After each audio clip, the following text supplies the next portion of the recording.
નમસ્કાર મિત્રો, ફરી એકવાર આપણી યુટ્યુબ ચેનલ પર નવા વિડીયો સાથે આપનું હાર્દિક સ્વાગત કરું છું। જો તમે આ ચેનલ પર નવા હોય તો આપણી ચેનલને સબસ્ક્રાઇબ કરી લેજો, જેથી સરકારી ભરતીને લગતી અવનવી અપડેટ્સ મળતી રહે।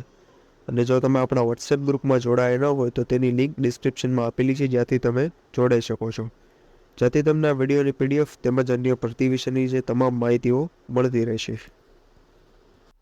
તો મિત્રો, આજના વિડીયોમાં જે સરકારી આદર્શ નિવાસી શાળા એટલે કે આદિજાતિ વિકાસ વિભાગ દ્વારા સંચાલિત શાળામાં ટેટ કે ટાટ પાસ વગર શિક્ષકોની ભરતી આવેલી છે, જેની લાયકાત BA BEd અથવા તો વિષય અનુસાર અલગ અલગ દર્શાવવામાં આવેલી છે।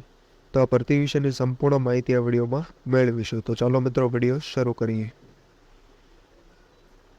તો મિત્રો, સૌપ્રથમ વાત કરવામાં આવે તો અંગ્રેજી સંસ્કૃત છે માધ્યમિક વિભાગમાં, જેની લાયકાત BA BEd અને ખાલી જગ્યાની સંખ્યા 1, તે ઉપરાંત તાસ દીઠ વેતન ₹75, તે ઉપરાંત કેમેસ્ટ્રી અને ફિઝિક્સ માટે એમાં MSc BEd લાયકાત અને ₹90 જે તાસ દીઠ વેતન દર્શાવવામાં આવેલું છે।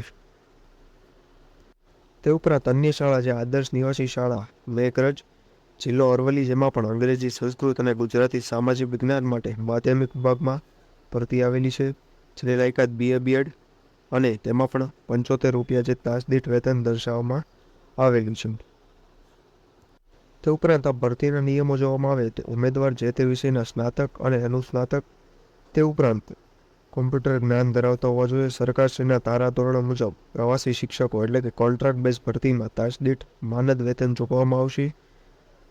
પ્રવાસી શિક્ષકની નિમણૂક શૈક્ષણિક સત્ર સુધી મર્યાદિત રહેશે। સરકારશ્રી દ્વારા કાયમી શિક્ષકની ભરતી એટલે કે નિમણૂક થતાં તાસ પદ્ધતિ શિક્ષકની સેવા આપોઆપ રદ થશે।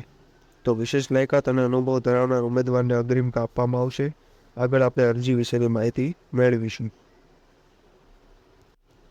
તો મિત્રો, અરજી મોકલવાનું જે સરનામું છે એ અરવલ્લી જિલ્લાનું આચાર્ય નિવાસી શાળા, તે ઉપરાંત જે સંપૂર્ણ સરનામું, ઈમેલ ID અને જે કોન્ટેક્ટ નંબર દર્શાવેલા છે તેના પર અરજી મોકલવાનું, તથા રૂબરૂ મુલાકાતનું જે સ્થળ એક જ છે। અને આ ભરતી વિશેની PDF આપણા વોટ્સએપ ગ્રુપ પરથી મળી જશે। તો આજના વિડીયોમાં બસ આટલું જ। ફરી મળીશું નવી માહિતી સાથે।